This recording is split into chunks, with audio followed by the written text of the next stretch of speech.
श्री स्वामी समर्थ मैत्रिणींनो, सगळ्यात आधी सर्वांना हॅपी न्यू इयर. नवीन वर्षाच्या सर्वांना खूप खूप शुभेच्छा. तर आजपासून मी या चॅनलवर डेली व्लॉग टाकणार आहे. तर बघायला तुम्हाला जर आवडले तर नक्कीच व्हिडिओला लाईक करा, चॅनलला सबस्क्राईब करून बेल आयकॉन प्रेस करायला विसरू नका. तर आजची जी आहे ना, तर ती दिवसाची सुरुवात अशा पद्धतीने झाली की काल माझ्याकडे या 8 साड्या एकाच दिवशी पिकोफॉल आणि ब्लाऊज शिवण्यासाठी आल्या होत्या. तर मला यामुळे म्हणजे नवीन वर्षाच्या पहिल्याच दिवशी माझ्याकडे एवढे एकदमच 8 साड्या शिवायला आल्या ना, त्यामुळे मला व्हिडिओ बनवायचा होता त्याच्यावर माझ्या इन्स्टा आय डीवर टाकण्यासाठी. तर त्यामुळे मग मी अशा पद्धतीने हा व्हिडिओ आधी तयार करून घेतला आणि मग नंतर याचे जे ब्लाऊज पीस असतात ते बाजूला कट करून त्यापासून मग त्याचे जे तुकडे असतात ना ते बाजूला पण कट केले, म्हणजे अस्तर आणायला मला बरे पडते लगेचच. नंतर मग दुपारी 12:30 वाजता, आज त्यांची सेकंड शिफ्ट असल्यामुळे मी ज्या आहेत ते पोळ्या करायला घेतल्या. ह्या ज्या आहेत त्या तिळाच्या पोळ्या आहेत. मस्त एकदम छान लागतात. तिळ आणि गुळाच्या पोळ्या असतात, त्या घरचेच तिळ आहेत आमचे. तुम्हाला आवडतात का नाही तिळाच्या पोळ्या? आमच्या घरात तर आमचे तिघा जणांना देखील खूप तिळाच्या पोळ्या आवडतात. आणि त्याचबरोबर शेजारी मी वरण भाताचा कुकर देखील लावला होता, जेणेकरून मुले शाळेतून आली की त्यांना लगेचच जेवायला तयार होते. त्यांना लगेच शाळेतून आले की डबा मग संपवत नाहीत ना, मग त्यांना लगेच जेवायला लागते.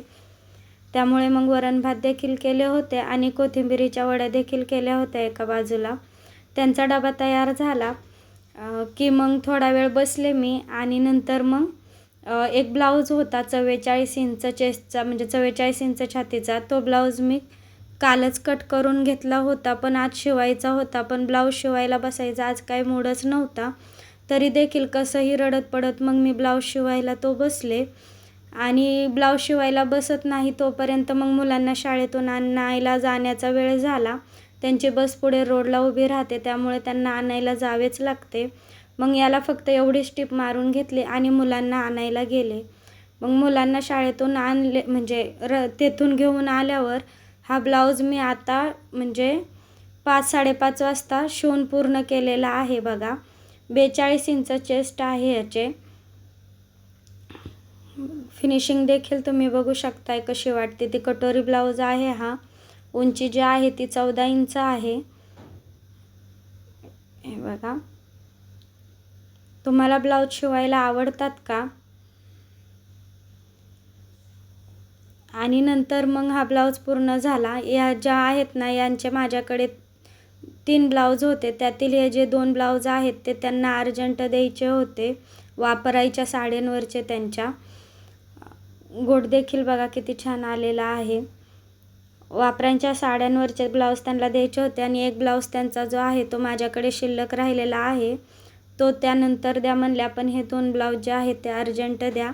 हा एक आणि एक असा ग्रीन कलरचा आहे बघा. हे असे 2 ब्लाऊज त्यांचेच होते. नंतर आता मग मी त्यांच्या सासूबाईंचे ब्लाऊज जो आहे तो आता मी शिवणार आहे. दुपारी स्वयंपाक झाल्यामुळे आता काही स्वयंपाकाचे टेन्शन नाही. माझाही शुक्रवार होता, तो मी दुपारीच सोडला. आणि मग नंतर मुलांनाही म्हणजे दुपारी झालेले आहे बऱ्यापैकी स्वयंपाक करून. तर व्हिडिओ आवडल्यास नक्कीच व्हिडिओला लाईक करा, चॅनलला सबस्क्राईब करून बेल आयकॉन प्रेस करायला विसरू नका. तर हा जो ब्लाऊज आहे तो मी पूर्ण केला का नाही हे मी उद्याच्या व्लॉगमध्ये नक्की शेअर करेन. चला बाय, भेटूया नेक्स्ट व्हिडिओमध्ये.